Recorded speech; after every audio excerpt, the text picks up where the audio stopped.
A troca de comando no STF, o Supremo Tribunal Federal, o novo presidente assume na quinta-feira.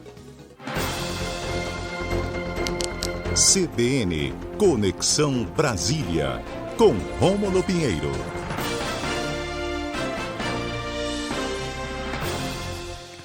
Muito bom dia, Rômulo Pinheiro, tudo bem? Muito bom dia, meu amigo Jair, e a todos os ouvintes da Rádio CBN Amazônia também. Rômulo, troca de comando aí no STF, quem assume a função? Bom, Jair, está marcada para quinta-feira, às 16 horas, a posse do novo presidente do STF, o ministro Luiz Fux.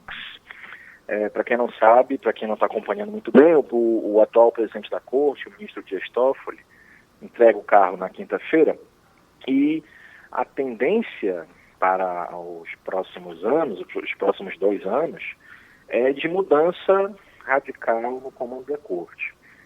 Para ficar mais claro, o presidente do Supremo Tribunal Federal, ele tem como uma das principais funções pautar os processos que vão ao julgamento pelo plenário e também em voto de Minerva, um caso de empate. Nós temos 11 ministros e ele dá o voto de empate também. Veja que ele, presidente, é que escolhe quais processos serão decididos, né, de grande relevância. Tá? Há uma mudança de postura porque o ministro Luiz Fux, ele é voltado a uma ala mais punitivista, né, uma ala do Supremo Tribunal Federal mais legalista ou dita punitivista, em compasso com as operações da Polícia Federal, as operações do Ministério Público e a Lava Jato. E isso acaba num momento em que há profunda briga política dentro do Supremo Tribunal Federal em razão de vários processos que envolvem os mais altos cargos na República Brasileira, inclusive na presidência da República, com inquéritos das fake news, com vários inquéritos de importância para o governo. E a tendência atual é uma mudança de forças, né? Nós vamos ter agora, a partir desse momento, um ministro mais voltado para as questões ou em compasso com as do Ministério Público. Veja que, Israel, o ministro Luiz Fux é um homem muito bem preparado. Ele foi promotor de justiça, foi juiz, entrou na carreira da magistratura, ele passou pelo STJ há muitos anos, o novo Código de Processo Civil é do grupo de trabalho dele, e ele é um ministro muito preparado, né, nas carreiras jurídicas. No entanto, há uma ala do Supremo que o critica muito em razão da questão da suscetibilidade à opinião pública. Ou seja, o ministro, teoricamente, é mais aceita um holofote, gosta muito de não contrariar a opinião pública, que para quem é ministro do Supremo acaba sendo algo contraditório. Veja que a importância para as pessoas dessa nova presidência é que as cortes inferiores, elas seguem o posicionamento do Supremo, né? Então, aquilo que estiver sendo discutido lá, tendenciosamente, a forma de julgamento daquelas questões vai ser, sim, importada para as instâncias inferiores. Daí a importância da gente conhecer e saber quais são as novas lideranças. Nesse caso aí, a nova liderança do Supremo Tribunal Federal. E aí a ministra Rosa Weber, aliás, a ministra Rosa Weber será a vice-presidente. A proposta, já aqui nos próximos meses, entra em pauta assuntos muito importantes, como, por exemplo, da divisão dos royalties do petróleo dos estados brasileiros, e há um outro ponto sensível à grande massa carcerária brasileira, que é o ponto da despenalização das drogas, do uso de drogas como consumo pessoal. Isso vai ter um impacto imenso no sistema carcerário brasileiro. Só para relembrar, o julgamento ele foi paralisado e foi suspenso em razão do ministro, salvo engano, o ministro Barroso ter pedido vista dos autos. Mas, se ele colocar em pauta, o processo deve ser julgado e talvez, no julgamento que virá, talvez haja uma descriminalização da conduta do porte para consumo pessoal.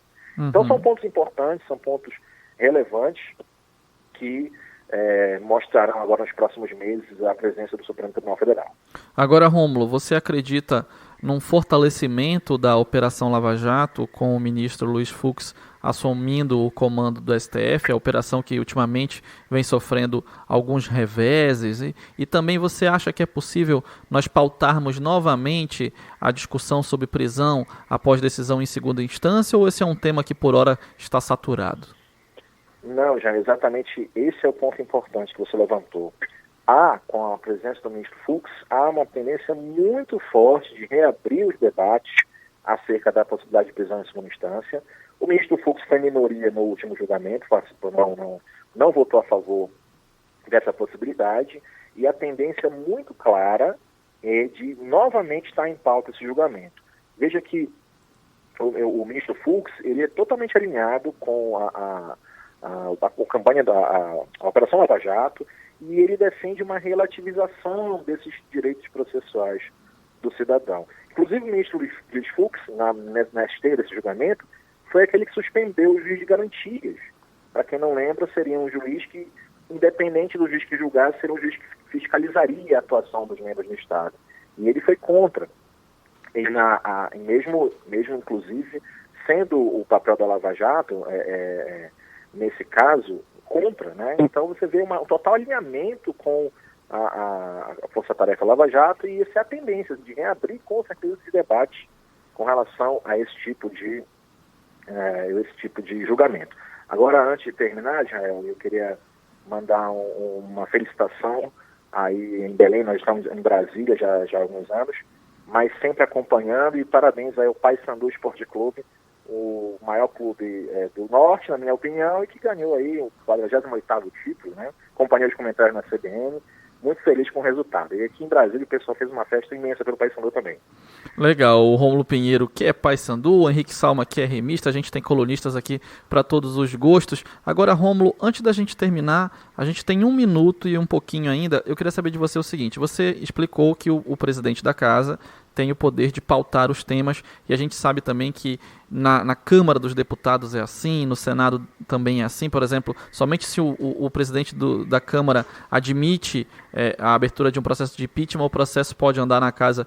Não existe um certo poder excessivo na mão de quem ocupa a presidência dessas casas?